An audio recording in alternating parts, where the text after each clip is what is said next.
20년 만에 재회, 충격 실화, 눈물 주의. 오늘은 제 인생에서 가장 행복한 날이어야 했습니다. 아니, 분명 행복한 날이었습니다. 적어도 그 순간까지는요. 가을 햇살이 따스하게 내리쬐는 10월의 어느 토요일 오후, 저는 신랑 어머니 의상을 입고 웨딩홀 거울 앞에 서 있었습니다. 연보라색 한복 치마가 우아하게 펼쳐지고 머리에는 작은 비녀 하나가 단정하게 꽂혀 있었죠. 거울 속 제 모습을 보며 깊은 한숨을 내쉬었습니다.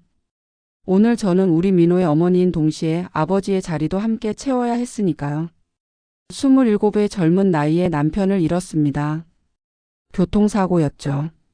갑작스러운 죽음이었습니다. 그때 민호는 겨우 5살이었어요.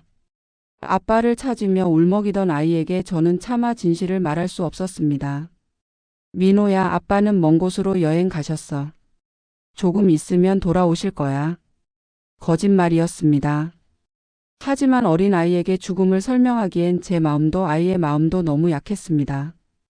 그렇게 20해가 흘렀습니다. 혼자서 아이를 키우며 때로는 주저앉아 울기도 했지만 민호를 보며 다시 일어섰습니다. 아이는 잘 자라주었어요. 착하고 성실하고 따뜻한 청년으로 말이죠. 신랑 어머님 입장하시겠습니다. 웨딩 플래너의 안내에 따라 레드카펫을 밟았습니다. 박은어의 결혼 행진곡이 웅장하게 울려 퍼지고 하객들의 시선이 일제히 저에게 쏠렸습니다. 저는 최대한 미소를 지으며 천천히 걸어갔어요. 단상 위에는 우리 민호가 서 있었습니다. 새하얀 턱시도를 입은 아들의 모습에 가슴이 뭉클했습니다. 언제 이렇게 훌쩍 커버렸을까요? 어느새 저보다 한 뼘이나 큰 청년이 되어 이제 다른 여자의 남편이 될 준비를 하고 있었습니다. 자리에 앉으면서 민호와 눈이 마주쳤습니다. 아들이 빙그레 웃으며 고개를 끄덕였어요. 엄마 괜찮아요. 걱정하지 마세요라고 말하는 것 같았습니다. 저도 미소로 답했습니다. 그래, 우리 잘 이겨냈어. 행복해라 아들아. 신부 입장이 시작되었습니다. 순백의 드레스를 입은 예쁜 며느리가 아버지의 손을 잡고 입장했어요. 행복한 미소를 띤 신부의 모습이 눈부셨습니다. 그때였습니다. 식장 뒤편에서 묵직한 시선을 느꼈습니다. 무의식 중에 고개를 돌렸죠. 맨 뒷줄 구석자리 검은색 정장을 입은 한 남성이 앉아 있었습니다. 얼굴 윤곽이 낯익었습니다. 아니, 낯익다는 표현으론 부족했어요. 그건 마치 시간이 멈춘 듯한, 아니 시간을 거슬러 온 듯한 느낌이었습니다. 심장이 쿵 내려앉았습니다. 설마. 아니야. 그럴 리가 없어. 황급히 고개를 돌렸습니다. 착각이겠지. 20해 전 떠나보낸 사람을 그리워하다 보니 비슷한 사람만 봐도 착각하는 거겠지. 저는 스스로를 진정시키려 애썼습니다. 식은 순조롭게 진행되었습니다. 줄의 말씀이 이어지고 신랑 신부의 맹세가 있었고 양가 부모님께 큰절을 올렸습니다. 저는 아들 부부의 절을 받으며 눈시울이 붉어졌어요. 민호야, 행복하게 살아라. 네 엄마. 사랑해요. 아들이 제 손을 꼭 잡아주었습니다. 이 순간만큼은 모든 게 완벽했습니다. 식이 끝나고 피로연이 시작되었습니다. 하객들이 축의금을 전하며 축하 인사를 건넸어요. 저는 신부 어머니와 함께 입구에서 손님들을 맞이했습니다. 축하합니다, 어머님. 감사합니다. 멀리서 와주셔서 고맙습니다. 하객들과 인사를 나누는 동안에도 제 마음 한구석은 계속 그 남성을 찾고 있었습니다. 하지만 피로 연장 어디에서도 그 사람의 모습은 보이지 않았어요. 정말 착각이었나 봐. 안도하면서도 한편으론 이상하게 허전한 기분이었습니다. 피로연이 끝나갈 무렵 신랑 측 하객 명단과 축의금 봉투들을 정리했습니다. 한 장 한 장 확인하며 감사한 마음을 되새겼죠. 그러다 한 봉투에서 손이 멈췄습니다. 평범한 흰색 축의금 봉투였습니다. 하지만 그 위에 적힌 글씨가 심장이 멎는 줄 알았습니다. 우리 민호와 결혼 축하한다. 글씨체였습니다. 그 특유의 삐뚤삐뚤하면서도 힘있는 필체. 히읗 받침을 쓸 때 항상 오른쪽으로 꺾는 버릇. 아자의 가로획을 유난히 길게 쓰는 습관. 봉투가 손에서 떨어질 뻔했습니다. 어머님 괜찮으세요? 신부 어머니가 걱정스러운 얼굴로 물었습니다. 저는 겨우 정신을 차리고 고개를 끄덕였어요. 아, 네. 괜찮습니다. 그냥 좀 어지러워서요. 하지만 괜찮지 않았습니다. 전혀 괜찮지 않았어요. 우리 민호아라는 표현. 이건 남편 찬식이만 쓰던 호칭이었습니다. 우리 가족만 아는 별명이었어요. 민호가 어렸을 때 남편은 늘 이렇게 불렀습니다. 우리 민호아 아빠랑 놀까? 우리 민호아 오늘 유치원에서 뭐 했어? 20해 동안 단 한 번도 듣지 못한 호칭이었습니다. 봉투를 뒤집어 보았습니다. 본에는 이에 이름란은 비어 있었어요. 금액만 적혀 있을 뿐 어떤 인적사항도 없었습니다. 손이 부들부들 떨렸습니다. 집으로 돌아와 봉투를 책상 위에 올려놓았습니다. 그리고 서랍 깊숙한 곳에서 오래된 상자 하나를 꺼냈어요. 20해 동안 한 번도 열어보지 못했던 상자. 남편의 유품들이 담긴 상자였습니다. 떨리는 손으로 뚜껑을 열었습니다. 낡은 수첩 만년필 그리고 옛날 편지 몇 장. 남편이 저에게 보낸 편지들이었습니다. 연애 시절 결혼 전에 주고받았던 편지들이죠. 축의금 봉투와 편지를 나란히 놓고 비교했습니다. 똑같았습니다. 완벽하게 똑같은 글씨체였습니다. 온몸에 소름이 돋았습니다. 숨이 막혔어요. 찬식이가 살아있는 거야? 불가능했습니다. 저는 장례식장에 있었어요. 관 속에 남편을 받고 흙을 뿌렸고 묘비를 세웠습니다. 20해 동안 매년 기일이면 산소를 찾아가 절을 했어요. 하지만 이 글씨는 어떻게 설명해야 할까요? 우리 민호아라는 아무도 모르는 호칭은요? 결혼식장 뒤편에 앉아 있던 그 남자. 찬식이를 닮은 그 뒷모습. 설마. 창밖을 바라보았습니다. 가을밤이 깊어가고 있었어요. 어둠 속에서 무언가가 꿈틀거리는 것 같았습니다. 20해 동안 묻어두었던 과거가 이제 서서히 수면 위로 떠오르고 있었습니다. 핸드폰을 집어 들었습니다. 떨리는 손가락으로 인터넷을 검색했어요. 탐정사무소. 결심했습니다. 진실을 알아야 했습니다. 그것이 무엇이든 설령 제 삶을 다시 한번 무너뜨리는 진실일지라도 저는 알아야만 했습니다. 민호의 행복한 신혼여행 사진이 카톡으로 날아왔습니다. 밝게 웃고 있는 아들의 얼굴. 미안해 민호야. 엄마는 알아야만 해. 봉투를 꼭 쥐었습니다. 그리고 탐정사무소 전화번호를 눌렀습니다. 이것이 시작이었습니다. 제 인생에서 가장 긴 여정의 시작이었습니다. 잠을 이룰 수 없었습니다. 침대에 누워 천장만 바라보던 밤이 몇 번째인지 모르겠어요. 결혼식 이후로 단 하루도 편히 잠든 적이 없었습니다. 눈을 감으면 그 글씨체가 보였고 길을 막아도 우리 민호아라는 목소리가 들렸습니다. 새벽 4시 결국 침대에서 일어났습니다. 거실 탁자 위에는 여전히 그 봉투가 놓여 있었어요. 며칠째 같은 자리에 있었지만 볼 때마다 가슴이 철렁 내려앉았습니다. 이건 우연일 수가 없어. 혼잣말을 중얼거리며 봉투를 다시 집어들었습니다. 형광등 불빛 아래서 글씨를 한자 한자 뜯어보았죠. 볼수록 확신은 강해졌습니다. 이건 분명 찬식이의 글씨였어요. 스마트폰으로 사진을 찍었습니다. 여러 각도에서 최대한 선명하게. 그리고 남편의 옛 편지들도 함께 촬영했습니다. 비교 자료가 필요할 테니까요. 기억은 선명했습니다. 아무리 잊으려 해도 그날만큼은 지울 수가 없었어요. 2005년 11월 15일 화요일. 그날 아침도 평범했습니다. 찬식이는 출근 준비를 하고 있었고 저는 5살 민호의 유치원 가방을 챙기고 있었죠. 여보 오늘 회식이 있어서 좀 늦을 것 같아. 알았어요. 조심히 다녀와요. 우리 민호아 아빠한테 뽀뽀. 민호가 깔깔 웃으며 아빠 뺨에 뽀뽀를 했습니다. 그게 마지막이었어요. 마지막 뽀뽀, 마지막 웃음, 마지막 작별이었습니다. 저녁 9시쯤이었을 겁니다. 경찰서에서 전화가 왔어요. 혹시 이찬식 씨의 보호자이신가요? 네, 저는 아내인데요. 강남대로에서 교통사고가 발생했습니다. 지금 바로 서울성 모병원으로 와주시기 바랍니다. 머릿속이 하얘졌습니다. 떨리는 손으로 시어머니께 전화를 걸어 민호를 부탁드리고 택시를 타고 병원으로 달려갔죠. 응급실 앞에는 이미 경찰이 대기하고 있었습니다. 이찬식 씨의 보호자이신가요? 네, 제 남편이에요. 지금 어떻게 된 거예요?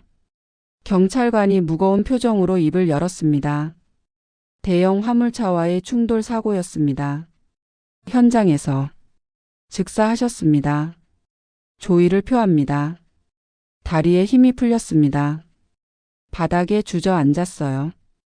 비명도 나오지 않았습니다. 그저 숨만 헐떡거렸죠. 안 돼요. 안 돼. 거짓말이죠. 하지만 현실이었습니다.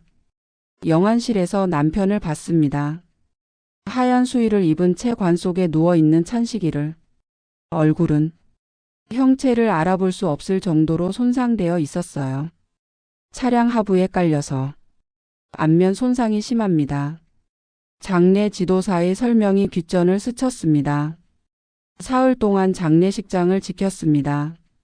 조문객들이 다녀갔고 위로의 말들이 오갔지만 제 귀엔 아무것도 들리지 않았어요. 엄마 아빠는요? 아빠 어디 갔어요? 민호가 울먹이며 물었습니다. 5살 아이에게 어떻게 설명해야 할까요? 민호야. 아빠는 하늘나라로 여행을 가셨어. 언제 와요? 조금 있으면. 거짓말이었습니다. 영원히 돌아오지 않을 사람에게 조금 있으면이라고 말했습니다. 장지로 향하는 버스 안에서 관을 바라보았습니다. 저 안에 찬식이가 정말 들어있는 걸까요? 믿기지 않았어요. 어제까지만 해도 제 옆에서 웃고 있던 사람이 이제 차가운 나무 상자 안에 있다니. 하관식이 끝나고 흙을 뿌렸습니다. 한 삽, 두 삽. 흙이 관을 덮을 때마다 제 심장도 함께 묻히는 것 같았어요. 찬식아, 미안해. 이렇게 보내서 미안해. 무덤 앞에서 밤새 울었습니다. 기억에서 빠져나왔습니다. 어느새 탐정사무소 건물 앞에 와 있었어요. 강남역 인근의 평범한 오피스텔 건물이었습니다. 8층 진실탐정사무소라는 간판이 보였습니다. 엘리베이터를 타고 올라가는 동안 심장이 미친 듯이 뛰었습니다. 정말 이래도 되는 걸까? 만약 찬식이가 정말 살아있다면 그건 무슨 의미일까? 수많은 생각이 머릿속을 휘젓고 다녔습니다. 엘리베이터 문이 열렸습니다. 복도 끝에 탐정사무소 문이 보였어요. 깊게 숨을 들이마시고 노크했습니다. 들어오세요. 낮고 차분한 목소리가 들렸습니다. 문을 열고 들어가니 40대 후반으로 보이는 남자가 책상 앞에 앉아 있었어요. 검은색 뿔테 안경을 쓴 날카로워 보이는 인상의 남자였습니다. 신영미 씨 맞으십니까? 네, 맞습니다. 앉으시죠. 저는 이 사무소를 운영하는 탐정 박재훈입니다. 악수를 나누고 자리에 앉았습니다. 박재훈 탐정은 노트를 펼치며 말을 이었어요. 전화로 간단히 들었습니다만 20년 전 사망한 남편분이 살아있을 가능성이 있다는 거죠? 네, 저도 미친 것 같아요. 하지만 이 봉투를 보시면. 떨리는 손으로 축의금 봉투를 꺼냈습니다. 그리고 남편의 옛 편지들도 함께 테이블 위에 올려놓았어요. 박재훈 탐정은 확대경을 꺼내 글씨들을 꼼꼼히 살펴보았습니다. 한참을 들여다보더니 천천히 고개를 끄덕였어요. 필적이 상당히 유사합니다. 동일인의 글씨로 볼 여지가 충분하네요. 정말요? 네. 특히 이유 받침 처리 방식이나 아 모음의 가로의 길이. 개인의 필기 습관은 쉽게 바뀌지 않습니다. 전문 감정을 받아봐야겠지만 제 경험상 90% 이상 동일인으로 보입니다. 머리를 망치로 맞은 것 같았습니다. 그럼 제 남편이 정말 살아있다는 건가요? 박재훈 탐정은 신중한 표정을 지었습니다. 아직 단정할 순 없습니다. 하지만 충분히 조사할 가치가 있어 보입니다. 우선 몇 가지 질문을 드려도 될까요? 네, 물어보세요. 20년 전 사고 당시 상황을 좀 더 자세히 말씀해 주시겠습니까? 저는 천천히 그날의 기억을 떠올렸습니다. 사고 신고를 받은 시간, 병원에 도착했을 때의 상황, 경찰의 설명, 그리고 시신 확인 과정까지. 시신 확인은 어떻게 하셨나요? 얼굴이 너무 손상되어서 직접 확인하기 어려웠어요. 하지만 체격이나 옷 그리고 신분증이 남편 것이었어요. DNA 검사는요? 안 했어요. 그땐 그럴 필요성을 못 느꼈죠. 경찰도 신원이 명확하다고 했고. 박재훈 탐정이 뭔가를 메모했습니다. 결혼식장에서 목격한 남성의 특징은 기억나시나요? 뒷모습만 봤어요. 키는 한 175cm 정도? 남편이랑 비슷했어요.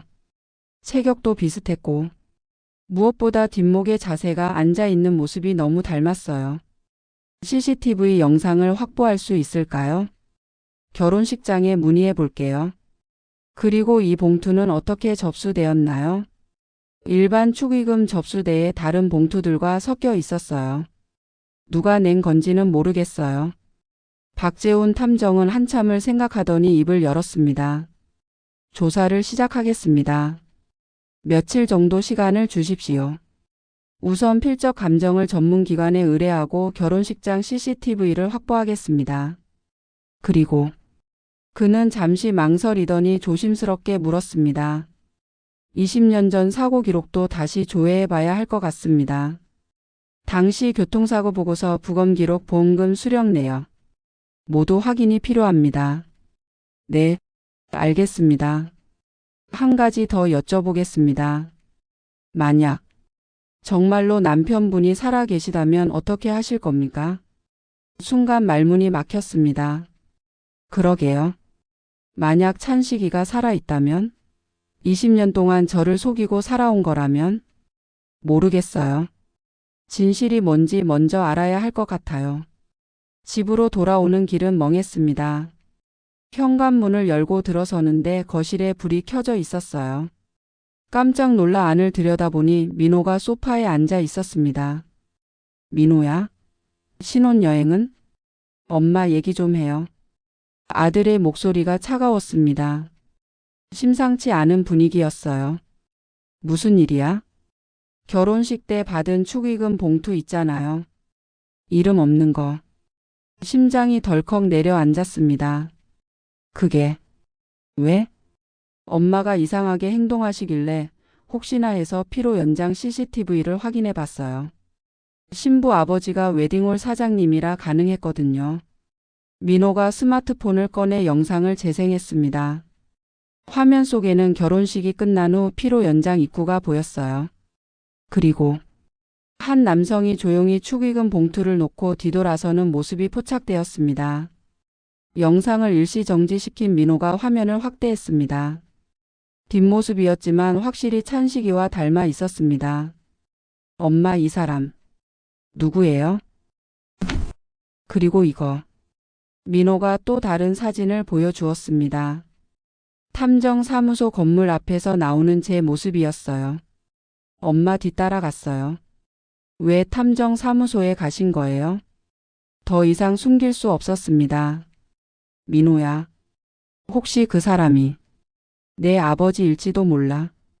정적이 흘렀습니다. 민호가 천천히 고개를 들었습니다. 아들의 눈빛이 흔들리고 있었어요. 무슨 말씀이세요? 그 봉투에 적힌 글씨가 내 아버지 필체랑 똑같아. 그리고 우리 민호아라는 표현. 아버지만 쓰던 말이잖아. 엄마, 정신 차리세요. 아버지는 20년 전에 돌아가셨어요. 엄마도 장례식 지내셨잖아요. 나도 알아. 하지만 이 글씨는 어떻게 설명해? 2호층은? 민호가 소파에서 벌떡 일어났습니다. 설명할 필요 없어요. 그냥 우연이에요. 비슷한 글씨체를 가진 사람이 있을 수도 있고 누가 들어서 그 별명을 알 수도 있잖아요. 민호야. 엄마 그만하세요. 아들의 목소리가 떨렸습니다. 왜 이제 와서 아버지를 찾으려는 거예요? 20년이 지났어요. 저는 아버지 없이 살아왔어요. 아버지 얼굴도 기억 안 나요. 그냥 이대로 살면 안 돼요? 민호의 눈에 눈물이 고였습니다. 제발. 과거는 과거로 묻어둬요. 아들이 현관문을 열고 나갔습니다.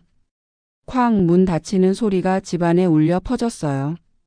혼자 남은 거실에서 저는 무릎을 끌어안고 앉았습니다. 내가 잘못된 걸 하고 있는 걸까? 하지만 돌이킬 수 없었습니다. 이미 판도라의 상자는 열렸으니까요. 핸드폰이 울렸습니다. 박재훈 탐정에게서 온 문자였습니다. 필적 감정 결과 나왔습니다. 내일 오전 10시에 사무소로 와주십시오. 중요한 정보를 발견했습니다. 손이 떨렸습니다. 진실이 다가오고 있었습니다.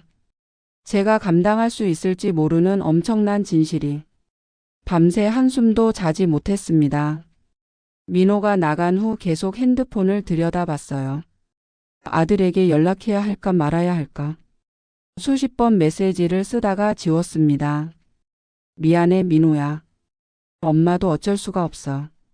새벽 5시부터 일어나 씻고 옷을 입었습니다. 거울 속 제 모습은 말이 아니었어요. 눈 밑에 다크서클이 짙게 깔리고 핏기 없는 얼굴이 창백했습니다. 괜찮아. 진실만 알면 돼. 스스로를 다독이며 집을 나섰습니다. 지하철을 타고 강남역으로 향했어요. 출근 시간이라 사람들로 붐볐지만 저는 그저 멍하니 창밖만 바라보았습니다. 필적 감정 결과라. 만약 동일인이라고 나오면? 상상만으로도 숨이 막혔습니다. 정확히 오전 10시 탐정사무소 문을 열었습니다. 박재훈 탐정은 이미 책상 앞에서 서류들을 정리하고 있었어요. 제 얼굴을 보더니 의자를 권했습니다. 앉으시죠. 커피 한 잔 드릴까요? 괜찮습니다. 바로 얘기해 주세요. 박재훈 탐정은 파일을 하나 꺼내 제 앞에 놓았습니다. 국립과학수사연구원의 필적 감정을 의뢰했습니다. 결과는 그가 잠시 숨을 고르더니 말을 이었습니다. 동일인으로 판정되었습니다. 99.7%의 확률로 같은 사람의 글씨라는 결론이 나왔어요. 머릿속이 하얘졌습니다. 그럼 정말로. 네. 축의금 봉투를 쓴 사람과 20년 전 편지를 쓴 이찬식 씨는 동일인일 가능성이 매우 높습니다. 손이 파르르 떨렸어요. 가슴이 미친 듯이 뛰었습니다. 하지만 어떻게? 찬식이는 죽었는걸요. 제가 장례식을 치렀어요. 그래서 20년 전 사고 기록을 다시 조회해 봤습니다. 박재훈 탐정이 또 다른 서류를 꺼냈습니다. 2005년 11월 15일 강남대로에서 발생한 교통사고. 피해자 이찬식 만 32세. 대형 화물차와 승용차 충돌로 현장에서 사망. 여기까지는 기록이 명확합니다. 그럼요. 경찰도 그렇게 말했어요. 문제는 여기서부터입니다. 탐정이 형광펜으로 한 부분을 표시했습니다. 부검 기록을 보면 신원 확인이 신분증과 차량 등록증으로만 이루어졌습니다. DNA 검사나 지문 대조는 없었어요. 당시엔 필요 없다고 했어요. 신원이 명확하다고. 그리고 한 가지 더 이상한 점이 있습니다. 박재훈 탐정이 보험 관련 서류를 펼쳤습니다. 이찬식 씨 명의로 가입된 생명보험이 3건 있었습니다. 총 보험금 2억 원. 수혜자는 부인이신 신영미 씨였죠.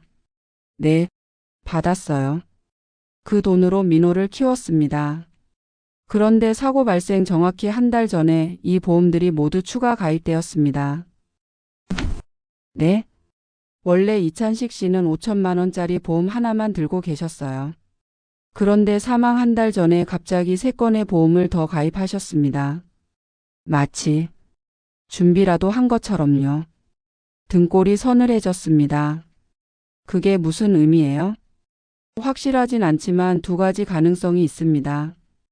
첫째, 본인이 위험을 예감하고 가족을 위해 보험을 들었다. 둘째, 박재훈 탐정이 저를 똑바로 바라보았습니다. 계획된 실종일 가능성입니다. 기억을 되짚어 올라갔습니다. 2005년 10월 중순쯤이었을 거예요. 찬식이의 행동이 조금 이상했던 게 생각났습니다. 여보, 이거 좀 봐요. 찬식이가 보험 서류를 들고 왔었어요. 보험을 좀 더 들까 해서. 민호도 있고 혹시 모를 일에 대비해야 할 것 같아서. 그래요? 근데 갑자기 왜? 그냥 요즘 생각이 많아서. 가장으로서 책임감 같은 거? 만약 내가 없으면 너랑 민호가 어떻게 살까 싶어서. 무슨 불길한 소리예요. 당신 오래오래 살 거예요. 찬식이는 쓸쓸하게 웃었습니다. 그래, 그렇겠지. 그래도 만약을 대비해야지. 그때는 그냥 가장으로서의 책임감이라고 생각했어요. 하지만 지금 돌이켜보면. 그리고 그 시기 찬식이는 자주 늦게 들어왔습니다. 여보, 요즘 왜 이렇게 늦어요? 회사 일이 좀 많아서. 미안해. 얼굴에는 피곤함이 가득했지만 뭔가 다른 감정도 섞여 있었어요. 불안? 두려움? 그때는 정확히 알 수 없었습니다. 어느 날 밤 찬식이가 잠꼬대를 했어요. 안 돼. 그러면 안 돼. 민호가 악몽을 꾸는 것 같았습니다. 식은땀을 흘리며 몸부림쳤죠. 여보, 괜찮아요. 꿈이에요. 찬식이가 벌떡 일어나 앉았습니다. 숨을 헐떡이며 주위를 둘러보더니 저를 꽉 안았어요. 영미야. 사랑해. 정말 많이 사랑해. 나도 사랑해요. 근데 왜 이래요? 무슨 일 있어요? 아니. 아무것도 아니야. 그냥 꿈이 무서웠어.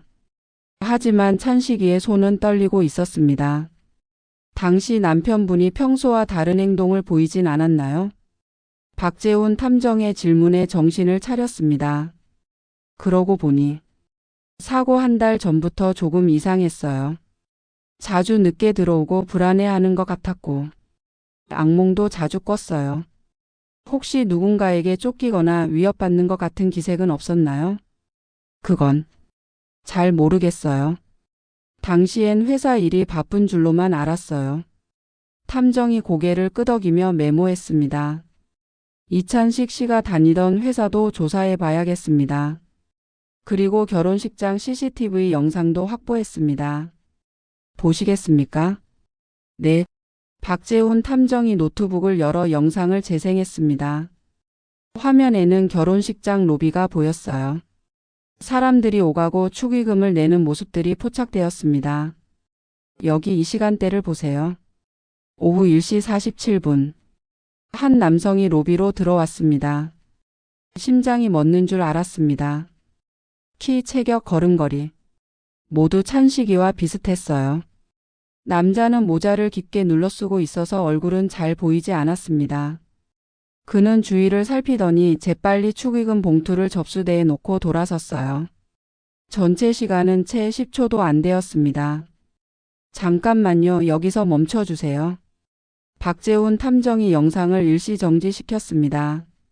남자가 돌아서는 순간 옆 얼굴이 살짝 보였어요. 확대해서 보니 찬식이 눈물이 주르륵 흘러내렸습니다.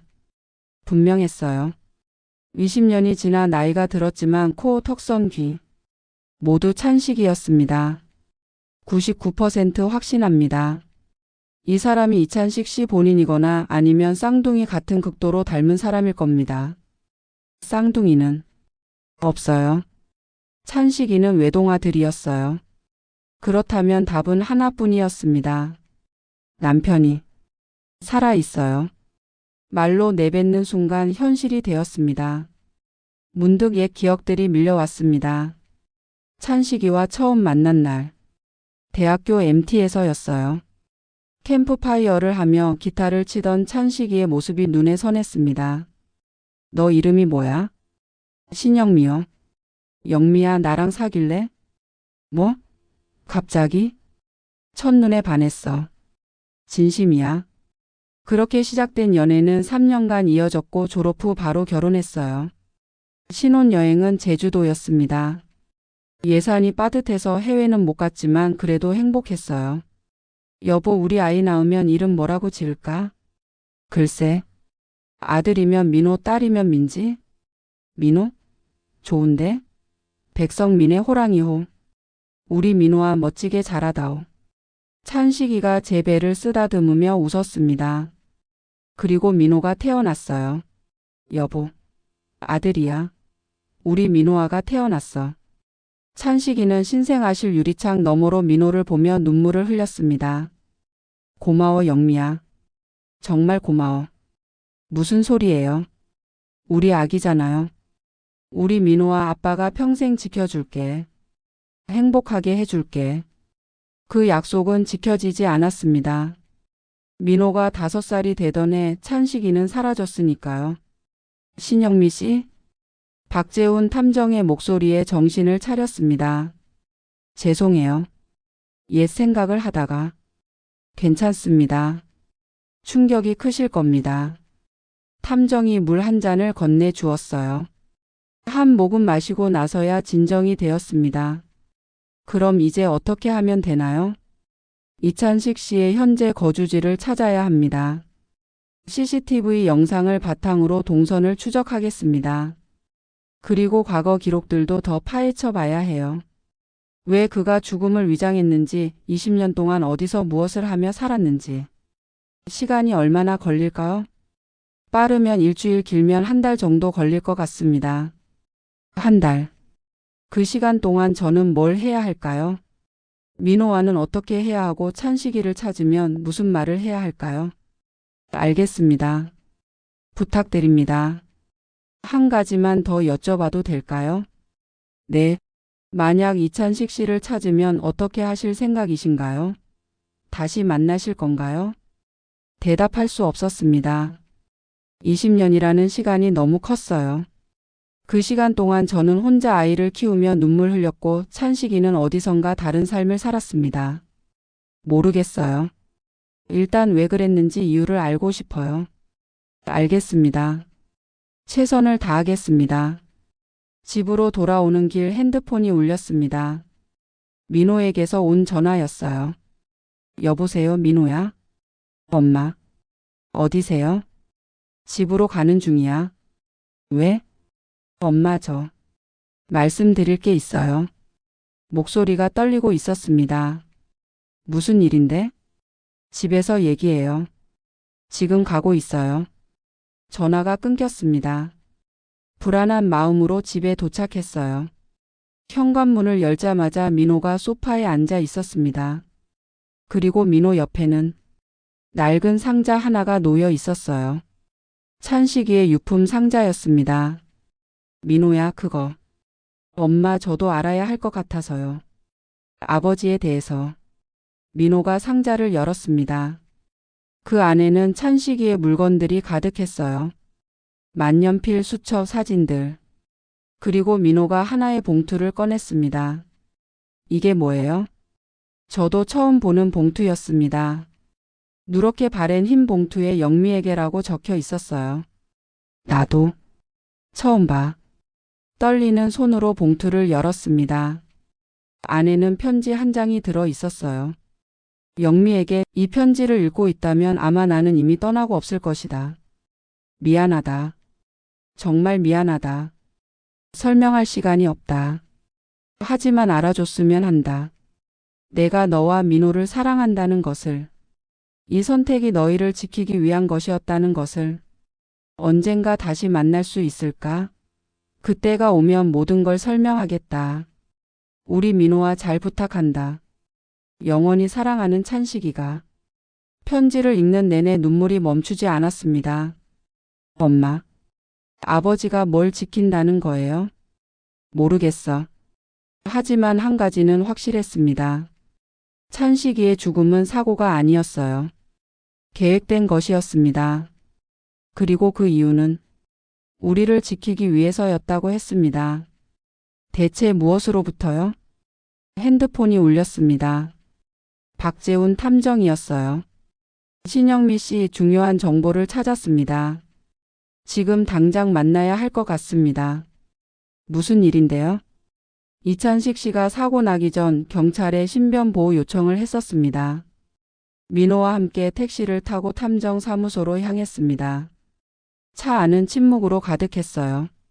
민호는 창밖만 바라보고 있었고 저는 찬식이의 편지를 가방 속에 꼭 쥐고 있었습니다. 엄마. 응? 아버지가 정말 살아 계실까요? 민호의 목소리에는 두려움이 섞여 있었습니다. 모르겠어. 하지만 진실은 알아야 할 것 같아. 만약 살아 계시다면 왜 우리를 버리고 떠나신 걸까요? 대답할 수 없었습니다. 저도 같은 질문을 수백 번 되뇌었으니까요. 택시가 탐정사무소 건물 앞에 멈춰 섰습니다. 엘리베이터를 타고 8층으로 올라가는 동안 심장이 미친 듯이 뛰었어요. 문을 열고 들어서자 박재훈 탐정이 책상 앞에 서 있었습니다. 그의 표정이 심상치 않았어요. 빨리 오셨네요. 이쪽은 제 아들 민호예요. 안녕하세요. 간단히 인사를 나눈 후 우리는 자리에 앉았습니다. 박재훈 탐정은 두꺼운 파일을 테이블 위에 올려놓았어요. 경찰청 기록 보관소를 뒤져서 찾아냈습니다. 2005년 10월 23일 이찬식 씨가 서초경찰서에 신변보호 요청서를 제출했었습니다. 신변보호 요청이요? 네. 당시 담당 형사와도 통화를 했습니다. 지금은 퇴직하셨지만 기억을 더듬어 증언해 주셨어요. 탐정이 파일을 펼쳤습니다. 그 안에는 20년 전 찬식이가 작성한 신변보호 요청서가 있었어요. 찬식이의 글씨였습니다. 떨리는 손으로 쓴 듯 삐뚤빼뚤한 글씨. 요청 사유를 보세요. 저는 서류를 들고 읽기 시작했습니다. 본인은 회사 업무 중 불법 거래의 증거를 발견했으며 이로 인해 조직으로부터 생명의 위협을 받고 있습니다. 가족의 안전도 우려되는 상황입니다. 손이 떨렸습니다. 불법 거래요? 찬식이가 무슨 일을 한 거예요? 이찬식 씨가 다니던 회사를 조사해 봤습니다. 대륙무역이라는 수입업체였죠. 네, 맞아요. 겉으로는 정상적인 무역 회사였지만 실제로는 밀수와 자금 세탁에 관여하고 있었습니다. 2006년에 검찰 조사를 받고 대표이사가 구속되었어요. 바로 이찬식 씨 사망 2달 후였습니다. 민호가 끼어들었습니다. 그럼 아버지가 그 증거를 발견했다는 건가요? 그렇습니다. 이찬식 씨는 격리부에서 일했죠. 회계 장부를 정리하다가 이상한 점을 발견한 것 같습니다. 수십억 원대의 검은 돈이 오간 흔적들이요. 나이가 들고 머리가 희끗희끗하지만 분명 찬식이었습니다. 코의 모양, 귀의 위치, 미간의 주름. 모두 일치했어요. 찬식이. 눈물이 주르륵 흘러내렸습니다. 민호도 사진을 뚫어지게 바라보았어요. 아들은 아버지의 얼굴을 기억하지 못했지만 본능적으로 알아보는 것 같았습니다. 이 사람이 우리 아버지예요? 99% 확신합니다. 박재훈 탐정이 주소를 메모지에 적어 건넸습니다. 부산 해운대구 중동. 작은 아파트에서 혼자 살고 있습니다. 무역 일은 거의 하지 않고 조용히 지내는 것 같아요. 메모지를 받아든 손이 떨렸습니다. 지금 바로 가도 되나요? 그건 신영미 씨가 결정하셔야 합니다. 하지만 한 가지 조언을 드리자면 탐정이 진지한 표정을 지었습니다. 20년 만의 재회입니다. 준비를 하시고 가는 게 좋을 것 같아요. 감정적으로나 심리적으로나요. 갈림길. 사무소를 나와 엘리베이터를 탔습니다. 민호와 저 둘만 남은 공간에서 침묵이 흘렀어요. 엄마. 응? 우리. 정말 가야 할까요? 엘리베이터가 1층에 도착했습니다. 문이 열렸지만 우리는 움직이지 않았어요. 민호야, 너는 어떻게 하고 싶어? 모르겠어요. 한편으론 만나고 싶어요. 아버지 얼굴도 기억 안 나는데 궁금하기도 하고. 하지만 민호의 목소리가 떨렸습니다. 무서워요. 만나면 뭐라고 말해야 할지, 어떤 감정을 느껴야 할지. 그 사람은 우리를 버리고 떠난 거잖아요. 버린 게 아니라 지키려고 한 거야. 그래도 20년 동안 단 한 번도 연락하지 않았잖아요. 엄마가 얼마나 힘들어 하셨는데. 민호가 울음을 터뜨렸습니다. 저도 참았던 눈물이 쏟아졌어요. 모자는 엘리베이터 안에서 한참을 울었습니다. 엔딩 마이너스 결심. 민호야. 네. 엄마도 무서워. 하지만 가야 할 것 같아. 진실을 듣지 않으면 우리는 평생 이 의문 속에서 살아야 해. 민호가 눈물을 닦으며 고개를 끄덕였습니다. 같이 가요, 엄마. 제가 옆에 있을게요. 고마워, 아들. 우리는 엘리베이터에서 내려 택시를 잡았습니다. 부산까지 가는 기차표를 예약할게요. 민호가 스마트폰을 꺼내 들었어요. 창밖을 바라보며 생각했습니다. 찬식이. 당신을 만나면 뭐라고 말해야 할까? 왜 우리를 떠났냐고 물어야 할까? 아니면 그저 안아줘야 할까? 가방 속 편지가 느껴졌습니다. 우리 민호아, 잘 부탁한다고 쓴 그 편지. 찬식이. 곧 만나러 갈게. 핸드폰에 부산행 기차 예매 완료 메시지가 떴습니다. 내일 오전 9시 출발 진실을 향한 여정이 시작되었습니다. 잠들 수 없었습니다. 침대에 누워 천장만 바라보던 밤이 또다시 찾아왔어요. 내일이면 부산으로 떠납니다. 20년 만에 찬식이를 만나게 됩니다. 뭐라고 말해야 할까? 어떤 표정을 지어야 할까? 머릿속으로 수천 가지 시나리오를 그려봤지만 답은 나오지 않았습니다. 시계를 보니 새벽 3시. 결국 침대에서 일어나 거실로 나왔어요. 소파에 앉아 찬식이의 사진을 꺼내 들었습니다. 젊은 시절의 찬식이.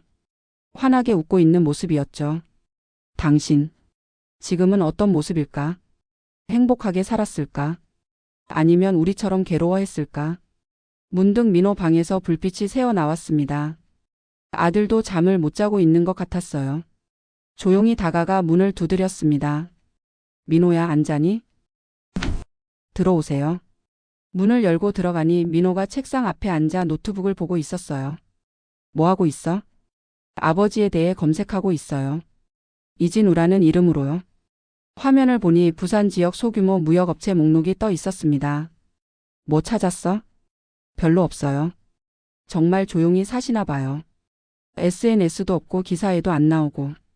민호가 한숨을 쉬었습니다. 엄마, 솔직히 말해도 돼요? 그래, 말해봐.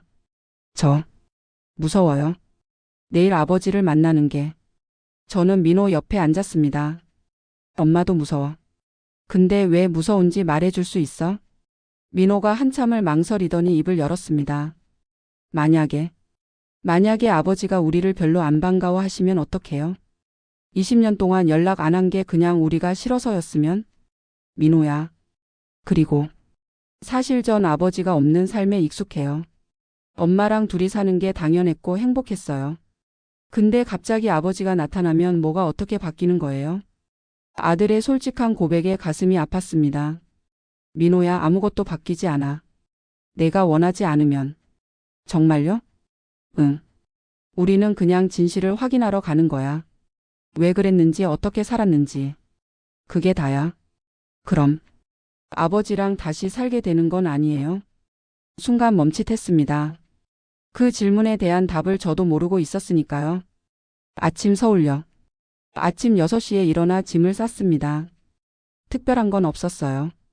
작은 가방 하나에 옷 몇 벌과 세면도구. 그리고 찬식이의 옛 사진 몇 장. 민호도 준비를 마치고 나왔습니다. 엄마, 준비됐어요. 그래. 가자.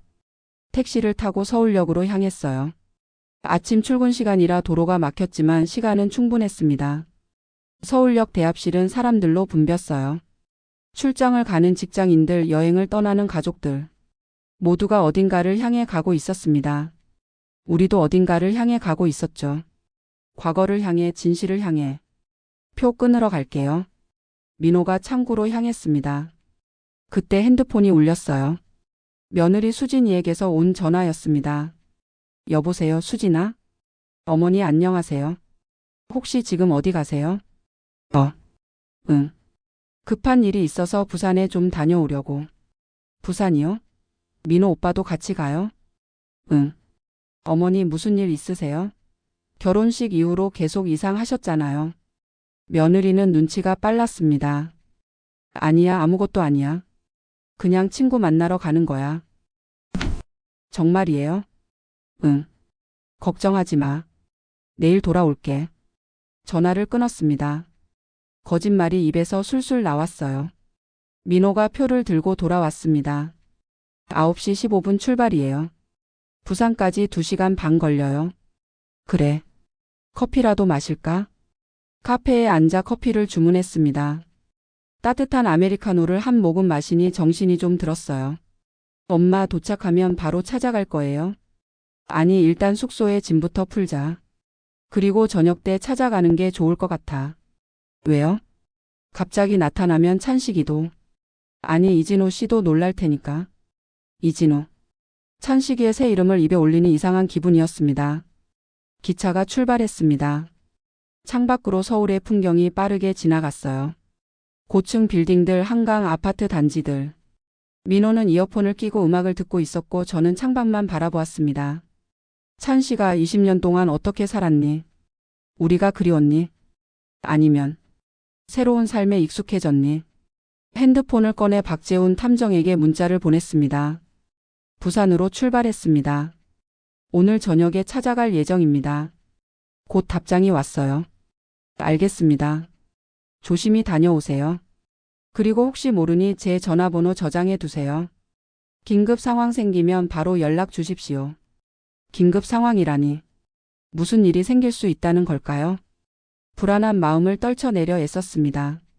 1시간쯤 지났을 때 민호가 이어폰을 빼고 말을 걸어왔어요. 엄마, 저 하나만 물어봐도 돼요?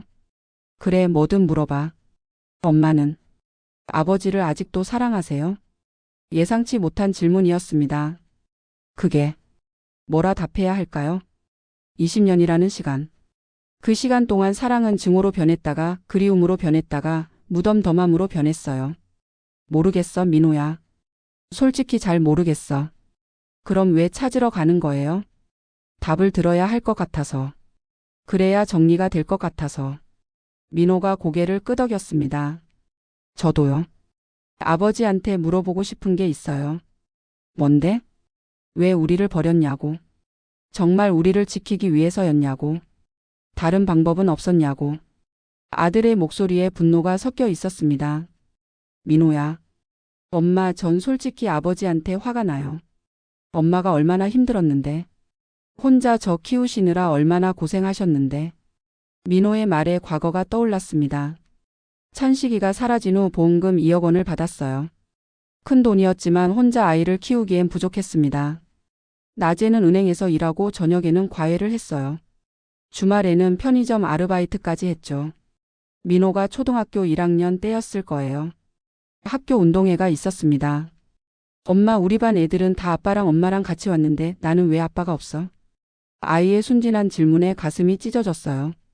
민호야, 아빠는 하늘에 계셔. 하늘? 응. 별이 되셨어. 밤에 하늘 보면 아빠가 민호 보고 계실 거야. 거짓말이었습니다. 하지만 어린 아이에게 해줄 수 있는 최선의 거짓말이었어요. 민호가 중학생이 되었을 때는 반항기가 시작됐습니다. 엄마는 왜 재혼 안 해요? 다른 애 엄마들은 다 재혼했는데. 엄마는 민호만 있으면 돼. 거짓말. 엄마도 외롭잖아요. 매일 밤 혼자 우는 거 다 들려요. 들키고 싶지 않았는데 들켰더군요. 민호야. 저 때문에 재혼 안 하는 거죠? 죄송해요, 엄마. 아들이 울먹였습니다. 아니야, 민호야. 엄마는 정말 너만 있으면 행복해. 하지만 그것도 반은 거짓말이었어요. 물론 민호가 있어 행복했지만 외롭기도 했으니까요. 고등학생이 된 민호는 성적도 우수했고 성격도 착했어요. 엄마 생각을 많이 하는 아이로 자랐죠. 엄마, 저 장학금 받았어요. 정말? 우리 민호 최고다. 이제 엄마 고생 덜 하셔도 돼요. 제가 아르바이트도 할게요. 아니야, 민호야. 너는 공부만 해. 엄마가 다 해결할게. 그렇게 악착같이 버텼습니다. 아들만 보고 살았어요. 엄마? 민호의 목소리에 정신을 차렸습니다. 미안. 또 옛 생각을. 괜찮아요. 저도 어릴 때 기억나요. 엄마가 얼마나 힘들어 하셨는지. 민호가 제 손을 꼭 잡았습니다. 엄마 고마워요. 저 키워주셔서. 눈물이 핑 돌았어요. 뭘? 당연한 건데. 아니에요. 당연한 게 아니에요. 엄마는 진짜 대단하세요.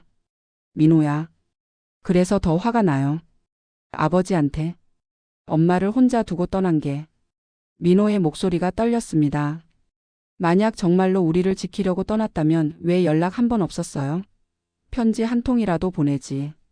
20년 동안 단 한 번도 안 찾아온 게 말이 돼요? 민호야, 진정해. 진정 못해요. 저 아버지 안 만나고 싶어요. 갑작스러운 선언이었습니다. 뭐? 엄마 혼자 가세요. 저는 숙소에서 기다릴게요. 아버지 얼굴 보기 싫어요. 민호야, 우리 같이 가기로 했잖아. 싫어요. 저 그 사람 안 봐요. 민호가 벌떡 일어나 화장실로 향했습니다. 멍하니 앉아 있었습니다. 어떡하지? 민호가 이렇게까지 화날 줄은 몰랐는데. 부산역 도착. 2시간 반이 지나 부산역에 도착했습니다. 민호는 화장실에서 돌아온 후 한마디도 하지 않았어요. 이어폰을 끼고 창밖만 바라봤죠. 민호야, 내렸어. 네. 짐을 들고 역을 빠져나왔습니다. 부산의 공기가 서울과는 달랐어요. 바다 냄새가 났습니다. 일단 숙소로 가자. 예약한 데가 해운대 쪽이야. 택시를 타고 해운대로 향했습니다. 숙소는 바다가 보이는 작은 호텔이었어요. 체크인을 하고 방에 들어갔습니다. 트윈룸으로 예약했기에 침대가 2개 있었죠. 민호는 짐을 내려놓자마자 침대에 누워버렸습니다. 민호야, 얘기 좀 하자. 대답이 없었습니다. 민호야, 엄마 알아? 내가 화난 거. 근데 우리 여기까지 왔잖아. 그냥 돌아갈 순 없어. 엄마 혼자 가세요. 민호야. 전 정말 싫어요. 그 사람 보기 싫다고요. 민호가 소리쳤습니다. 20년 동안 어디서 뭐하고 살았는지 몰라도 우리한텐 관심도 없었잖아요. 그런 사람이 무슨 아버지예요. 민호야, 그 사람도 사정이 있었을 거야. 사정? 무슨 사정이요? 살아있으면서 연락 한 번 없던 게 무슨 사정이에요? 민호가 베개를 던졌습니다. 차라리 정말 죽었으면 좋았어요. 그럼 전 아버지를 그리워하면서 살 수 있었을 텐데. 근데 살아있었다고요? 우리 몰래? 그게 말이 돼요? 아들의 절규에 할 말을 잃었습니다. 민호는 욕실에 들어가 문을 잠갔습니다. 한참 후 나왔을 때 눈이 빨갛게 부어 있었어요. 울었던 것 같았습니다. 민호야. 엄마 죄송해요. 소리 질러서. 아니야, 괜찮아. 근데 제 마음은 안 변했어요. 전 아버지 안 볼 거예요. 단호한 목소리였습니다. 그래. 알았어. 내가 원하는 대로 하자. 엄마는 가실 거예요? 응. 엄마는 가봐야 할 것 같아. 민호가 고개를 끄덕였습니다.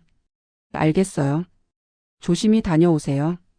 시계를 보니 오후 5시였습니다. 저녁 때 갈 거야. 7시쯤? 네. 민호야, 저녁은 먹고 가야겠다. 같이 나갈래? 아니요. 전 여기서 배달시켜 먹을게요. 알았어. 함께 저녁을 먹고 싶었지만 민호를 강요할 순 없었습니다. 저녁 마이너스 출발 전. 간단히 샌드위치로 요기를 했습니다. 거울 앞에 서서 옷을 점검했어요. 검은색 바지에 베이지색 블라우스. 너무 격식을 차린 것도 너무 편한 것도 아닌 적당한 차림이었습니다. 가방에 찬식이의 옛 사진을 넣었습니다. 그리고 그가 쓴 편지도. 민호야, 엄마 다녀올게. 네. 조심히 다녀오세요. 민호가 침대에서 일어나 저를 안아줬어요. 엄마 힘내세요. 고마워 아들. 포옹을 풀고 방문을 나섰습니다. 복도를 걸으며 심장이 미친 듯이 뛰었어요. 이제 진짜 만나는구나. 20년 만에. 엔딩 마이너스 찬식이의 집 앞. 택시를 타고 주소지로 향했습니다. 해운대 중동의 오래된 아파트 단지였어요. 10층짜리 낡은 건물들이 늘어서 있었습니다. 804호 맞죠? 네, 맞아요. 택시에서 내려 아파트를 올려다봤습니다. 8층 어딘가에 찬식이가 살고 있었어요. 엘리베이터를 타고 올라갔습니다. 8층에 도착했습니다. 복도를 따라 걸었어요. 801호, 802호, 803호, 그리고 804호. 문패에는 이진우라고 적혀 있었습니다. 심호흡을 했습니다. 떨리는 손으로 초인종을 눌렀습니다. 땡그랑. 10초가 지났습니다. 20초, 30초. 문이 열렸습니다. 그리고 그가 나타났습니다. 20년 만에 마주한 남편 이찬식이. 아니, 이진우가. 누구세요? 그의 목소리는 20년 전과 똑같았습니다. 하지만 그의 눈빛은 저를 모르는 사람을 보는 눈빛이었습니다. 찬식이. 나야.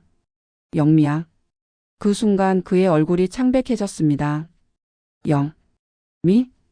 그리고 그는 그 자리에서 비틀거렸습니다. 세상이 멈춘 것 같았습니다.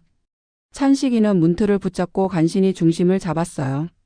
얼굴에서 핏기가 싹 가셨습니다. 영미. 어떻게? 그의 목소리는 떨리고 있었습니다. 찬식아. 저도 떨렸어요. 다리에 힘이 풀려 그 자리에 주저앉을 뻔했습니다. 20년이라는 시간이 찬식이의 얼굴에 새겨져 있었어요. 깊어진 주름, 희끗희끗한 머리카락, 수척해진 볼. 하지만 분명히 제가 사랑했던 그 사람이었습니다. 들어와. 들어와. 찬식이가 문을 활짝 열었습니다. 집 안은 작고 소박했어요.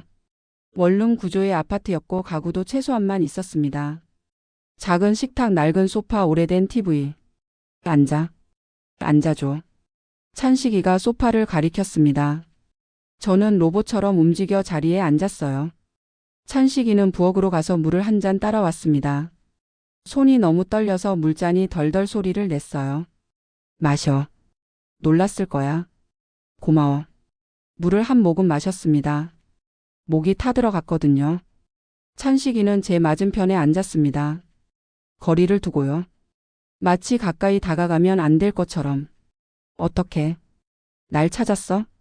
민호 결혼식. 내가 왔었잖아. 찬식이의 눈이 커졌습니다.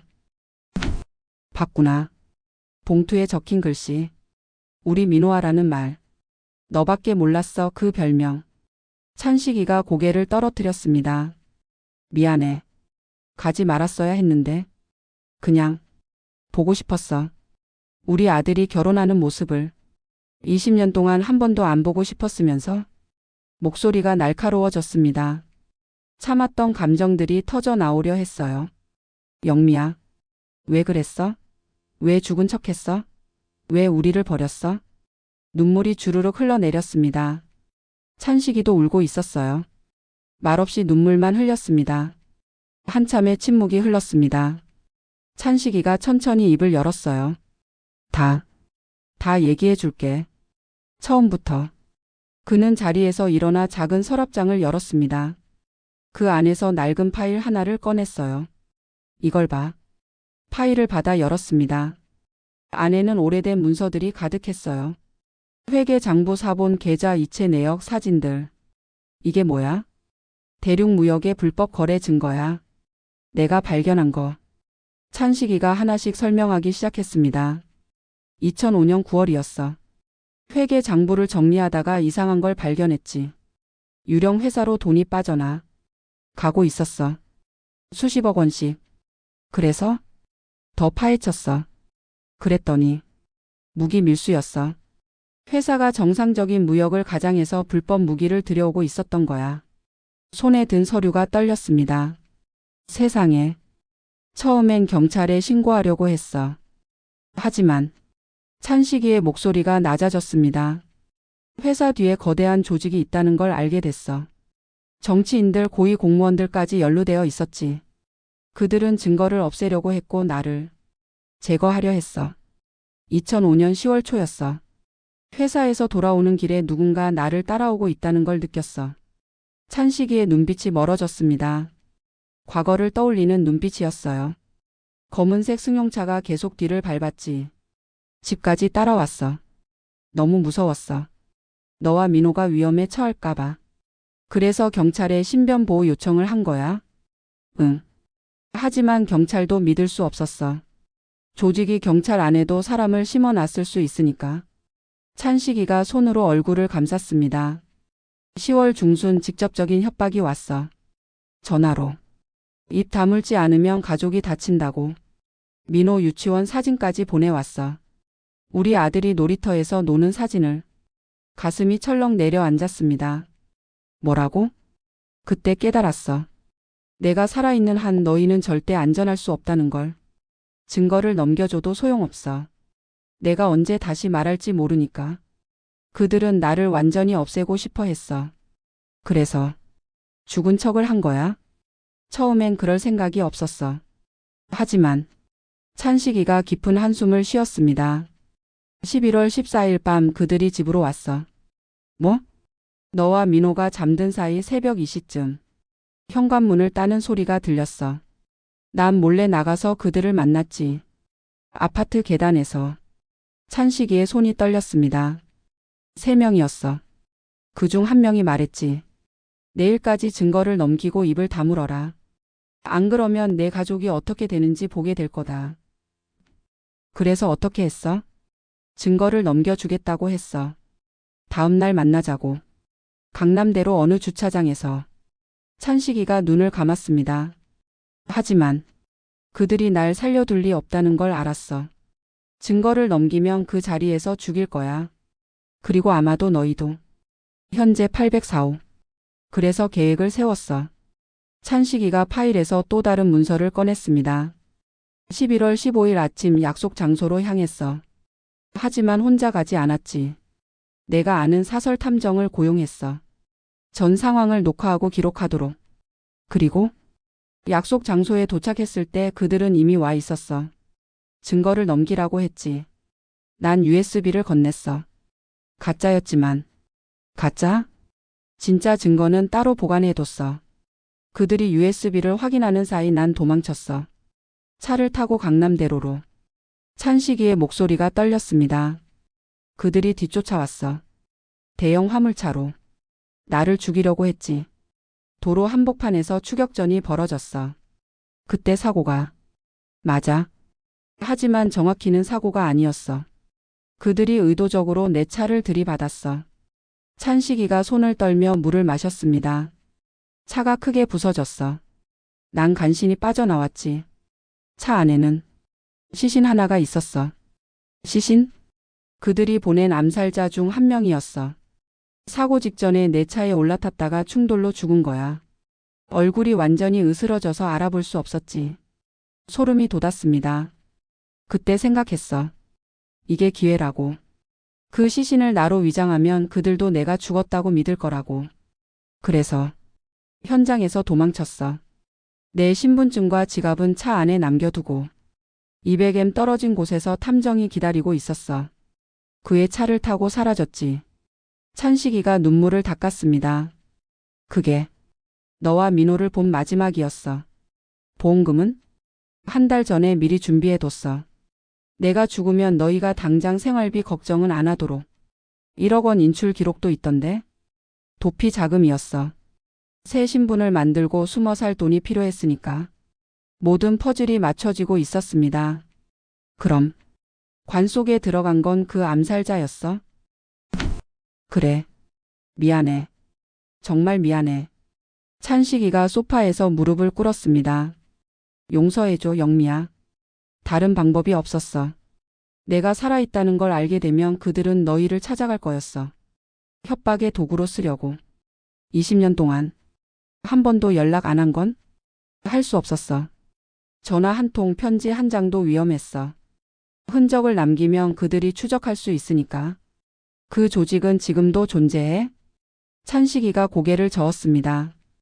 2006년에 검찰이 일망타진했어. 내가 남긴 증거 때문에.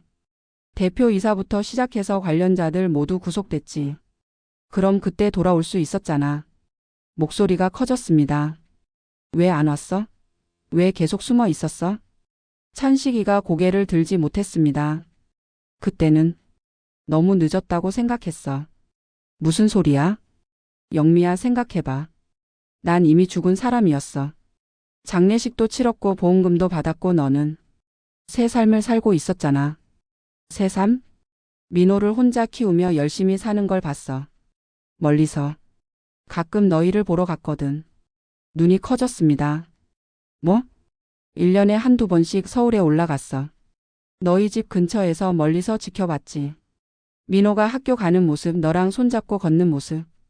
찬식이의 눈에서 눈물이 떨어졌습니다. 너무 행복해 보였어.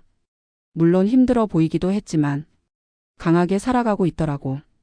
그런 너를 보면서 생각했어. 내가 돌아가면 오히려 모든 걸 망칠 것 같다고. 그게 내가 판단할 일이야? 소리쳤습니다. 나도 선택할 권리가 있었어. 내가 살아있다는 걸 알았다면 내가 어떻게 할지 결정할 권리가 있었다고. 미안해. 미안하다고 끝나는 게 아니야. 20년이야, 20년. 너 없이 살았던 20년을. 감정이 폭발했습니다. 가슴에 쌓였던 모든 것들이 터져 나왔어요. 혼자 아이 키우는 게 얼마나 힘든지 알아? 아침부터 밤까지 일하고 주말엔 아르바이트하고. 민호 아프면 병원비 걱정하고 학비 걱정하고. 영미야. 아침 햇살이 방 안으로 들어왔습니다. 밤새 제대로 자지 못했어요. 민호도 마찬가지였던 것 같습니다. 엄마 배고프지 않아요? 응. 아침 먹으러 갈까? 호텔 조식 레스토랑으로 내려갔습니다. 뷔페 형식이었지만 입맛이 없었어요. 샐러드와 빵을 조금 집어 자리에 앉았습니다. 엄마. 응? 저. 아버지 만나보고 싶어요. 포크를 놓았습니다. 정말? 네. 어젯밤 내내 생각했어요. 이대로 돌아가면 평생 후회할 것 같아서요. 민호야. 한 번만 보고 싶어요. 아버지 얼굴이라도 제대로 보고 싶어요. 그리고 물어보고 싶은 게 있어요. 뭘? 정말 저를 사랑했는지, 후회는 안 하는지. 그리고 민호가 눈물을 참았습니다. 지금이라도 아버지라고 불러도 되는지. 가슴이 뭉클했습니다. 그래, 오늘 같이 가자. 오전 11시 -804호 앞. 다시 찬식이의 집 앞에 섰습니다. 이번엔 민호가 함께였어요. 아들은 긴장한 얼굴로 문패를 바라보고 있었습니다. 엄마. 떨려요. 엄마도 떨려. 제가 먼저 초인종을 눌렀습니다. 땡그랑. 잠시 후 문이 열렸습니다. 찬식이가 나타났어요. 어젯밤보다 더 수척해 보였습니다. 아마 잠을 못 잤나 봐요. 영미야. 그리고 찬식이의 시선이 민호에게 향했습니다. 그 순간 시간이 멈춘 것 같았어요. 아버지와 아들이 20년 만에 마주 보는 순간이었습니다. 민호야. 찬식이의 목소리가 떨렸습니다. 정말 우리 민호하구나. 얼마나 컸니? 찬식이의 눈에서 눈물이 흘러내렸습니다. 민호는 말없이 아버지를 바라보고 있었어요. 주먹을 꽉 쥔 채. 들어와. 들어오렴. 둘 다. 우리는 어제처럼 거실로 들어갔습니다. 찬식이는 계속 민호를 바라봤어요. 마치 믿을 수 없다는 듯이. 앉아, 민호야. 네. 민호가 소파에 조심스럽게 앉았습니다. 저는 그 옆에 앉았고 찬식이는 맞은편에 앉았어요. 침묵이 흘렀습니다. 찬식이가 먼저 입을 열었습니다. 민호야, 아빠가. 정말 미안하다. 내가 5살 때 떠났지. 그때 너는 유치원에서 그림을 그리고 있었어. 가족 그림. 엄마랑 아빠랑 민호. 셋이서 손잡고 웃고 있는 그림. 찬식이가 흐느꼈습니다. 그 그림을 보면서 생각했어. 내가 이 행복을 지켜야겠다고. 어떤 대가를 치르더라도. 그래서 떠나신 거예요? 민호의 첫 마디였습니다. 그래. 행복을 지킨다면서 왜 우리를 떠나신 거예요? 그게 무슨 행복이에요? 민호야. 전 아버지 없이 컸어요. 운동회 때도 졸업식 때도 성인식 때도. 다른 애들은 다 아빠가 있었는데 전 없었어요.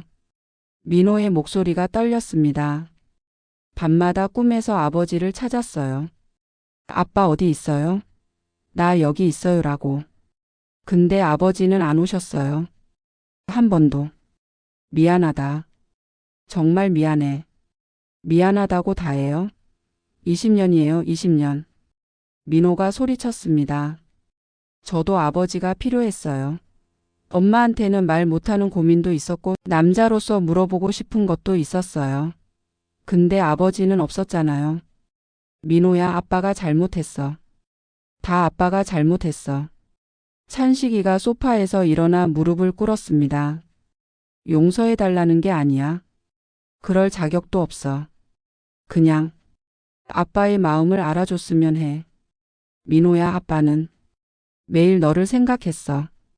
찬식이가 작은 서랍장을 열었습니다. 그 안에서 낡은 앨범을 꺼냈어요. 이것 좀 봐. 앨범을 펼쳤습니다. 그 안에는 민호의 사진들이 가득했습니다. 이게 뭐예요? 멀리서 찍은 거야.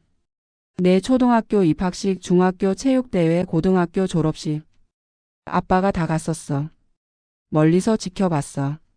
민호가 사진을 하나하나 넘기며 보았습니다. 입학식 날에 교복 입은 모습, 체육대회에서 달리는 모습, 졸업식에서 웃는 모습.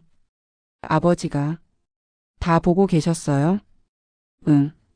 내 생일날에도 갔었어. 케이크 가게 밖에서 내가 엄마랑 케이크 고르는 걸 봤지. 찬식이가 또 다른 상자를 꺼냈습니다. 이것도.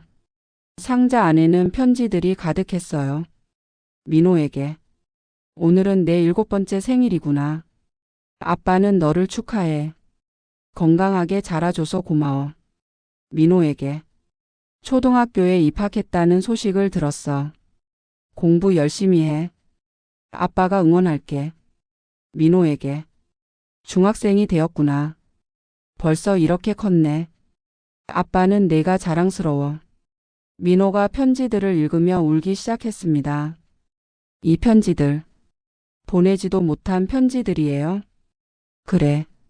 매년 내 생일날, 내 입학식 날, 졸업식 날. 편지를 썼어.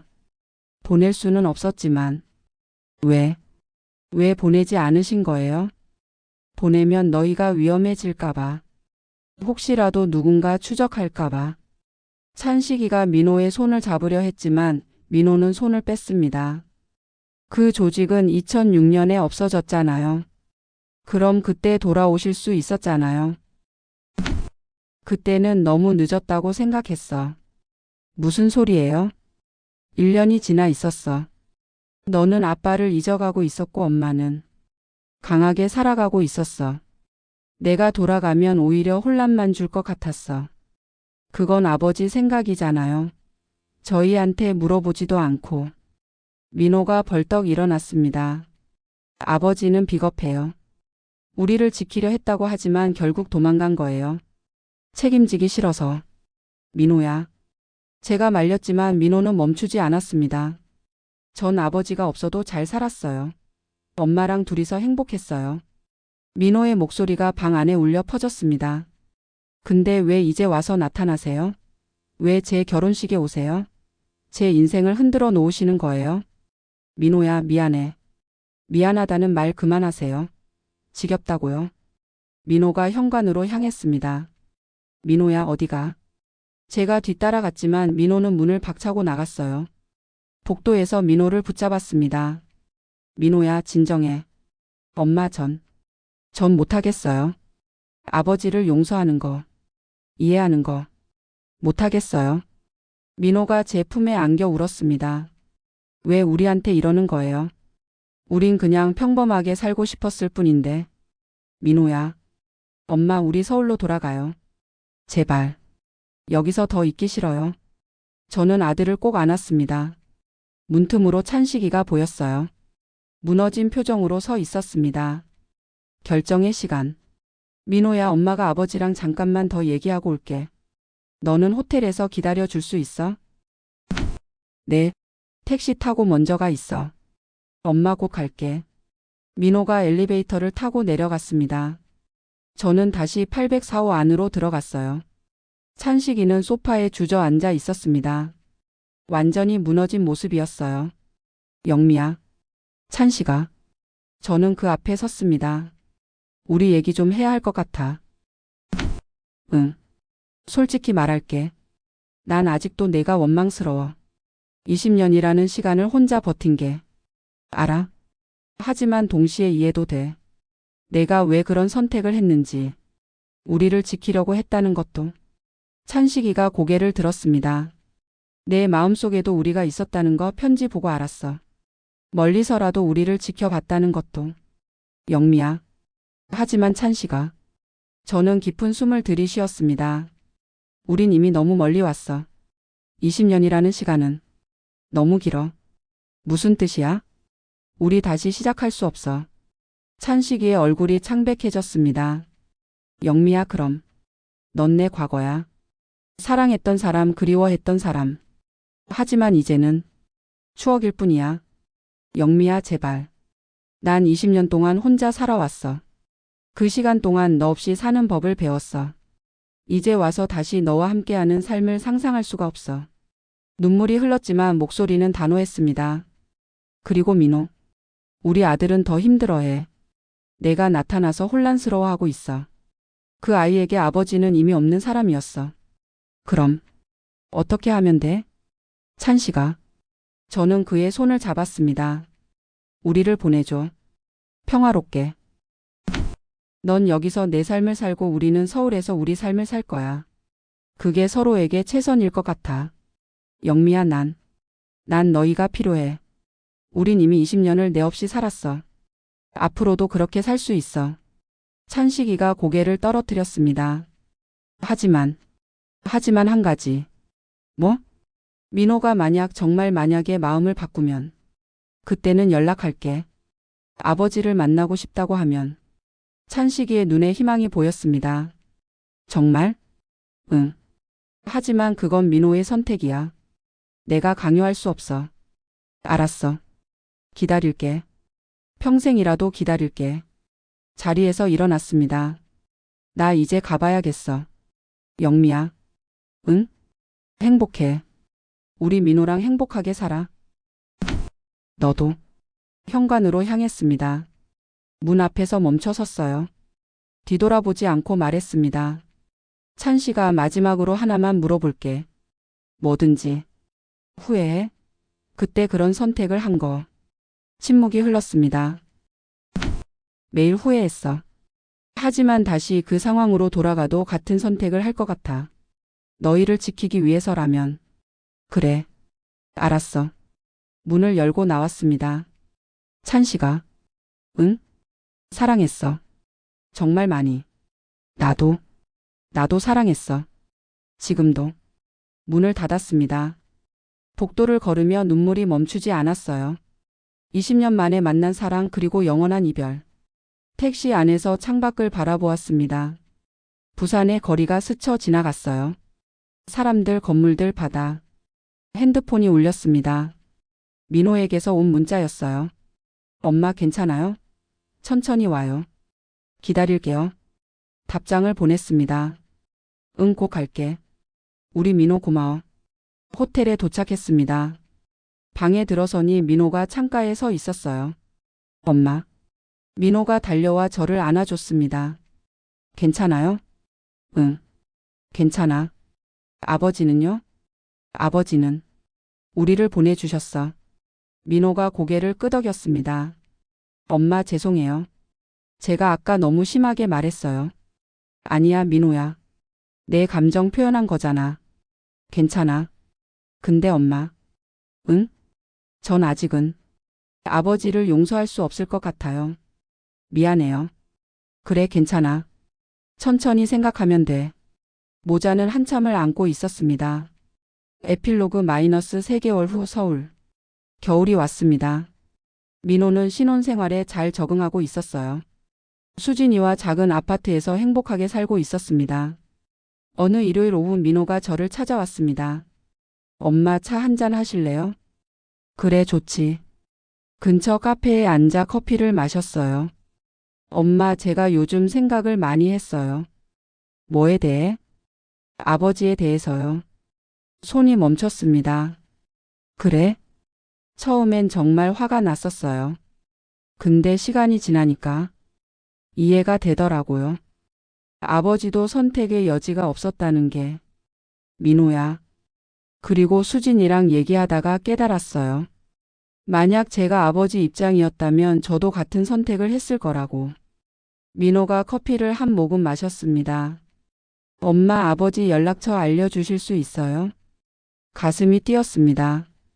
정말? 네. 편지 한 통 보내고 싶어요. 그리고 언젠가는 다시 만나보고 싶어요. 눈물이 핑 돌았어요. 민호야. 물론 당장은 아니에요. 아직 준비가 안 됐어요. 근데 언젠가는 아버지라고 불러보고 싶어요. 그래. 엄마가 연락처 줄게. 고마워요, 엄마. 민호야, 넌 정말 착한 아이야. 엄마가 잘 키워주셔서요. 그날 밤 찬식이에게 문자를 보냈습니다. 민호가 연락하고 싶대요. 준비되면 편지 보낼 거예요. 기다려주세요. 곧 답장이 왔어요. 고마워요, 영미 씨. 정말 고맙습니다. 평생 기다리겠습니다. 문자를 보며 미소 지었습니다. 창밖을 바라보니 눈이 내리기 시작했어요. 첫눈이었습니다. 20년 전 찬식이가 사라진 날도 이렇게 눈이 내렸었죠. 하지만 이제는 다릅니다. 과거는 과거로, 현재는 현재로, 미래는 미래로. 우리는 각자의 자리에서 살아갈 겁니다. 때로는 그리워하고 때로는 잊어가면서. 하지만 언젠가 아마도 먼 훗날 우리는 다시 만날 수 있을지도 모릅니다. 그때는 원망도 분노도 슬픔도 없이 그저 담담하게 오랜 친구를 만나듯이 잘 지내 찬식아. 우리 민호가 곧 연락할 거야. 혼잣말을 중얼거리며 창문을 닫았습니다. 새로운 삶이 시작되고 있었습니다. 과거를 품은 채 하지만 과거에 얽매이지 않은 삶. 그것이 우리가 선택한 길이었습니다. 부산 해운대 작은 카페. 한 남자와 젊은이가 마주 앉아 있었습니다. 아버지. 민호야. 오랜만이에요. 그래. 정말 오랜만이구나. 두 사람은 어색하게 웃었습니다. 하지만 그 어색함 속에도 희망이 있었습니다. 시간은 모든 상처를 치유하지는 못하지만 적어도 함께 걸어갈 용기를 줍니다. 그리고 그 용기로 우리는 다시 시작할 수 있습니다. 비록 완벽하지 않더라도 서툴더라도. 아버지, 커피 드세요. 고맙다, 아들. 창밖으로 바다가 보였습니다. 끝없이 밀려오고 밀려가는 파도처럼 삶도 계속됩니다. 그리고 그 삶 속에서 우리는 각자의 행복을 찾아갑니다. 진짜 마지막 장면. 서울 어느 조용한 공원. 신영민은 벤치에 앉아 하늘을 바라보고 있었습니다. 핸드폰에 민호에게서 온 사진 한 장. 카페에서 찬식이와 마주 앉아 웃고 있는 민호의 모습. 잘했어, 우리 아들. 미소를 지으며 사진을 저장했습니다. 그리고 옆자리를 바라봤어요. 비어있는 자리. 찬식아, 우리 잘 살았지? 바람이 불어왔습니다. 마치 대답하듯이. 응, 우리 잘 살았어. 신영민은 자리에서 일어나 집으로 향했습니다.